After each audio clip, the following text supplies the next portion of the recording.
গরমের দিনে বিশেষ কিছু রান্না করতে না ইচ্ছে করলে এরকম একটা ভর্তা দিয়েই পুরো এক থালা ভাত শেষ করে ফেলা যায়। তো বাবা সেদিন বাজার থেকে কচি কচি এরকম মিষ্টি কুমড়োর ডগা কিনে এনেছিল, তো সেইগুলোর পাতা দিয়ে আজকে বানাবো ভর্তা।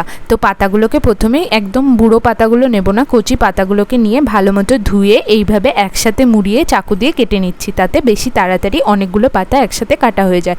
এই দেখো এত সুন্দর ঝিরি করে কেটে নিয়েছি। তারপর মিক্সিতে পাতাগুলোকে দিতে দিয়ে দেখি এমা লঙ্কা নেই। তারপরে গাছ থেকে কটা লঙ্কা তুলে এনে সবটাকে দিয়ে একসাথে পাতার সাথে এইভাবে মিক্সিতে পেস্ট করে নিলাম। তারপরে তেলের মধ্যে কিছুটা রসুন দিয়ে ভেজে তুলে রাখলাম। তারপরে কালো জিরা দিয়ে তেলে ফোড়ন দিয়ে সেই পাতা বাটাটাকে দিলাম, দিয়ে তারপরে তার মধ্যে হলুদ আর লবণ দিয়ে আর একটু কষিয়ে নিলাম।